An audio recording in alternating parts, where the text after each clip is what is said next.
Hello students, are you ready to do some folk art today? We're going to be looking at what I call Matryoshkas. That word Matryoshka, sometimes people call Matryoshkas Russian nesting dolls. And you probably saw some at the beginning of my video. Those are my Matryoshkas. And I really like them. They're very beautiful and they're very meaningful as well. Let me tell you how. They're kind of an art form that has been passed down in Russia from generation to generation. What that means is that maybe it's something your great-great-grandmother knew how to do, how to make one of these dolls. And then she taught it to your great-grandmother. And your great-grandmother taught it to your mother, and your mother someday will teach it to you. That is how folk art works. It's the kind of art that gets passed down from one generation to the next, from an older person to a younger person. Now, the Russian nesting dolls say something interesting. I'll show you.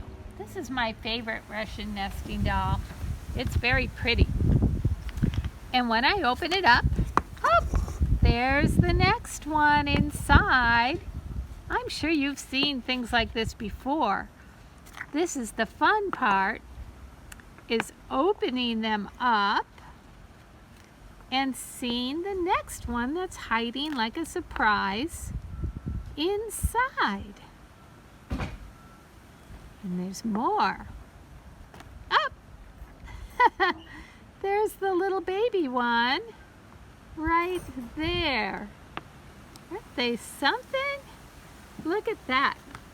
So, if that's the child and the mother, that's the grandmother, that's the great-grandmother, and that's the great-great-grandmother. My set has 5 generations. Sometimes they have even more. Sometimes as many as 12 or 16. And the people in Russia have been making these for many years. There's all kinds of Matryoshkas, or nesting dolls. I want to show you a picture that shows a little bit about how they get made. Whoops, there we go. There it is. So if you look at this picture here, this is a picture of somebody making one of the Russian nesting dolls. And lots of them have these swirls on their head. Mine has those swirls. The swirls look like life going on and on and on. And it's a pattern that they like to put on. Here's how they make it. They roll up a piece of cloth really tightly. Roll, and the end of the roll looks like a spiral. And then they press it down into some ink or some paint, and then they can just press that on to the doll and they get that pattern. Isn't that clever? Sometimes they use lots of little dots too. Like on this one, lots of little dots. And little dots are used in folk art a lot because they kind of represent like seeds, like lots of seeds, new life, lots of abundant life. So that's the kind of designs you might find on a Matryoshka. But look at the other kinds they make. This one is a set of pigs. And I think it goes with the nursery rhyme, to market, to buy a fat pig. Home again, jiggity jig. And look at this one. There's the mother cat. And instead of opening up more and more, all of her 4 kittens are right inside of her. Here are some other animal Matryoshkas. A frog, and a walrus, and some penguins, and some owls. They're very cute. They make all kinds. This is a special kind of a Matryoshka, or a Russian nesting doll. It tells a folk story. So they're using folk art to tell a folk story. This is a story kind of like the gingerbread man, but they just use a little muffin instead of the gingerbread man, and he rolls away and they all go chasing after him. But they have all the characters in the story fitting inside of the toy. And here is a very, very fancy and beautiful set of Matryoshkas. Look how many there are. 1, 2, 3, 4, 5, 6, 7, 8, 9, 10. And on every single one of them is a picture. And the picture tells a story. Isn't that beautiful? And then they even use Matryoshkas to talk about their religious beliefs. You can see all kinds of things there. So in Russia, they use folk art to say about all the kinds of things that are important to them. And many, many different countries have folk art. Every country has some kind of folk art. One of the folk arts we have here in America is making quilts. Ladies have made quilts. Sometimes men now make them too. And they can be so beautiful, and that is a folk art that goes back to the early days of America. Other countries have other kinds of folk art. Every country has its own special kind.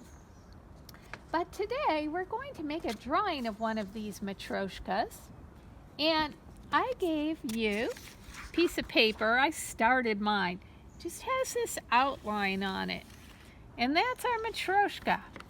And in it, I want you to use your pencil, and I started drawing this one because I told you it's my favorite. And I drew a circle for her face, and then you can put some of the details into your drawing. Look carefully and see if you can give it a nice face, right, like it might have there.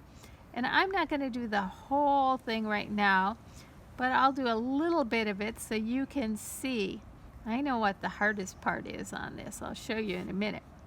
And the nose on mine, the nose is 2 little arches. And she's got a very nice, it's more like this. You can erase if you don't like it and redraw it. But she's got a very nice little mouth. And she has 2 circles for her cheeks. And then she's wearing a headscarf. Sometimes people call that kind of scarf a babushka, which means a scarf that an older lady like a grandma might wear. But these aren't all grandmas. These are mothers. All of them are mothers. So if I want to be really fancy now, I would try to copy how this beautiful rose here is drawn. But if it's too hard to copy that, which it might be hard to copy that rose. It might be too much. And if it is too much, it's okay. I'll show you how to make something different. I'm going to do a quick copy of my rose here, but then I'll show you another way. Okay, there's a copy of the rose that I'm making, and it's got this, and you know, it's got some things like that. But if that is hard, you could do a different kind of a flower that's easier. Like maybe you just want to make a nice big flower in an easier way that you know how to make, and make your own shape, or make it like a daisy shape. However is easiest for you to draw a nice big fancy flower. You can draw your own flower there, however you like to draw it. Now, mine has arms and hands, and that I think is even harder than the flower, because you got to kind of look where the arm is. So I'm just copying and looking. She's got some kind of a blouse on, and it kind of comes like that. You can just make your hand and make your arm there. And then she's got another one on the other side, does the same thing, but it goes the other direction. So just kind of like that. and make her hand there. You can make it as best you can, right? Kind of like that. And maybe finish putting her tummy in there and put some leaves. Right, she's holding these flowers on mine. That's what she's doing, is holding these flowers. And you can make it look as fancy as you want. Okay, so when you're done with the drawing, that would be pretty good. I might want to put some fancy swirls on her head up here, like she has in my real one, right? It's up to you, or you could put some dots and make some nice designs. Anything that you can do to make it look nice and fancy. Okay, so something like that. Now she would be ready to color. I'm not going to color everything, but the first thing you want to do is you could use a Sharpie if you have one. If you don't have one, just go ahead and use a black marker. That should do. And you don't have to trace over everything. Just trace over some of the skinny or little parts, which might include her eyes,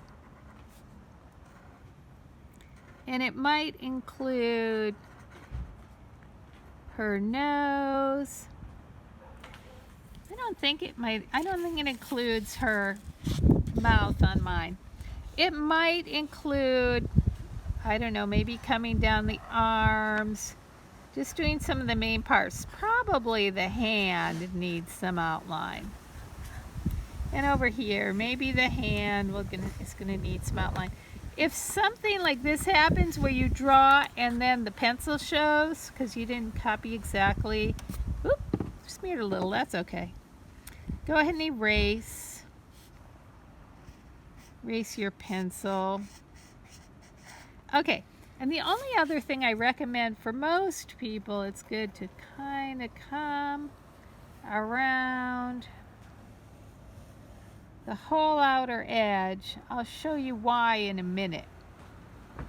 I'll show you some finished ones, and I'll show you why it might be important to come around the edge. There, that's enough with the black marker.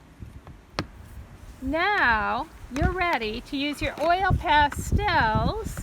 Hopefully you still have your set of oil pastels. And to start with her face. And try to figure out what is the color of her face. I think this one's the color of my face. You can really color this whatever colors you want to. But I'm going to try to be true to what colors are on here, but you don't have to. You could make your own colors. You can make it whatever colors you want to. And I'm going to color in kind of quickly. You might be more careful with yours, but I'm going to color kind of quickly. And color her lips. And her mouth. And I'm going to give her pink cheeks. The red cheeks on my doll are pretty bright. I'm going to give her pink cheeks. And she does have black hair. So I'm going to go ahead and give her some black hair. Then her face will be done. Her head will be done, right? Not her scarf, but her face and her hair done. I think the next part I should do would be in here. And maybe right here, her bow and all of that. So you would go ahead and color that, whatever colors you wanted to make it. And try to make it so you don't see pencil. So we didn't outline this part with the marker. So instead, maybe you want to kind of outline it with some color of oil pastel. Like that. So it really shows up, and it has some little designs in it. So I'm going to do that. Like that. And go ahead and color the whole thing, but start in the center and work your way out, because you might know by now that oil pastels can smear. Okay, I'm not going to finish this one. I'm not going to color anymore. You know how to color things in. But I'm going to show you some finished ones, and I'm going to show you what I really like about them. Let's see. I've got 3 finished ones that were done by children a little bit older than you. This one is so fun for all of its colors. It's got lots of exciting colors, and they couldn't do that fancy flower, so they made their own, and I think that's just fine. They didn't draw arms either, but that kind of worked out okay too. And in the background, they put all kinds of exciting colors. Very exciting Matryoshka here. I really like all the colors on this one, and this person even drew a heart. But there's only one thing I would say that this person maybe should have done. Let me go ahead and do a little bit of it right now. They forgot to use their black marker on the edge, but you know what? That's okay. Because what they could have done is just come back around and used the black oil pastel all the way around. And do you see how much better that would stand out if they did that? Here is somebody who did a very, very careful job. And what I like about this one is that this person made it really fancy in the face and in the flowers, but they kept it really simple. And they forgot to go around the outer edge too, but because it's so simple around the outside, they almost don't need to go around the edge. It stands out super well, don't you think? So, what kind of Matryoshka are you going to make? I can't wait to see them. And right now, I'm going to put my email on the screen. If you do a good one and you want to show it to me, you can send it to Ms. Mary at mernst@ausdk12.org. In case you forgot what to do, I'm going to put the steps on the screen one more time, and then there'll be some pictures of a Matryoshka. Have fun doing this project. See you next time.